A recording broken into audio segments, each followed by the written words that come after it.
name is Deanne. Wizards welcome, fighters might hail, and the like salute. Gather around, adventurers, for the latest exploration of 2024 Player's Handbook, a treasure chest brimming with lore, mechanics, and the unyielding possibilities that define the realm of Dungeons & Dragons. I am continuing on page 30. It is a combat scenario. Below Castle Ravenloft, the characters enter combat. Jared as DM. Yellow lichen covers the ceiling in this passage, which has alcoves along both sides. Russell as Shreve. Appear into the nearest alcoves. Jared. Each contain human skeletal remains. The silence is broken suddenly by the rattle of bones, and the skeletons launch to their feet all around you. Prepare to attack. Russell. Ah. How many skeletons? Jared. 10 in all, and they're hostile. Roll initiative. Russell. 10 skeletons? Yikes. I got a 16. Maeve as Maribel. I got an 8. Philip as Gareth. An incredible 2 for Gareth. Amy as Arturo. I got a 19. Jared.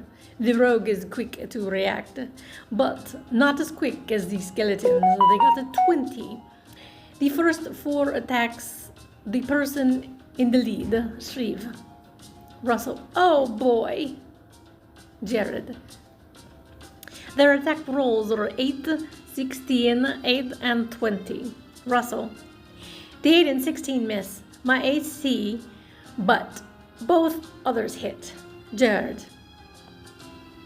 2 of them stick you with their broken blades, dealing a total of 9 piercing damage. Russell. Is that the best you can do? Philip. Never say that to the DM. Jared. Heh. Now, 2 of them attack Arturo. The first roll is a natural 1, a miss. The second roll is a 16. Amy. That hits. Jared. You take 4 piercing damage, and one of them attacks Maribella with a roll of 14. Maeve. Hits. No, wait, I cast shield. So, that misses. Jared. The skeleton's blade bounces off your shield of a magical force. The 2 of them attack Gareth. One misses with a 5, but the other one lands a solid blow with a 21, dealing 7 piercing damage. Philip. That got my attention. Jared. That's 9 attacks. There's one more skeleton at the end of the hall. It comes up and waits for an opening, but it's Arturo's turn. Amy. I attack one close to me. Does a 24 hit? Jared. A solid hit. Amy. And it's the next one of my allies, right? Jared. Yes. So, my sneak attack damage, that's 22. Jared. Your blade slices into an empty eye socket, and the skeleton clatters to the ground, now inanimated and harmless. Amy. Then I use cunning action to disengage as a bonus action and move 20 feet out of melee. Jared. Very good, Shreve. Russell. I drop my sword and pull out my war hammer. Time to break some bones. My first attack is a 21 to hit for 7 bludgeoning damage. Box text. So, number 8, starting combat. While describing the skeletons animating, the DM gets ready to start combat by mentally figuring out where everyone is, referring to the map of the area and the party's established marching order. Number 9, Rolling initiative. The next step in combat is for everyone involved to roll initiative. Number 10, taking turns. Each participant in the battle takes a turn in initiative order. The skeletons go first because they got the highest initiative, 20. Number 11, attack rolls. When a creature attacks, whether swinging a sword or firing an arrow from a bow, player takes an attack roll. If the total is equal to or higher than the target's armor class, AC, the attack hits. Number 12, spells and reactions. Mirabella casts the shield spell. It's a special property of this spell that it can be cast when it's not in the caster's turn using her reaction. See actions early in this chapter. Number 13, special abilities. So Adoro, sneak attack, lets him deal extra damage to the skeletons, and his cunning action lets him disengage as a bonus action. There are examples of class features described in Chapter 3 that let characters bend the rules.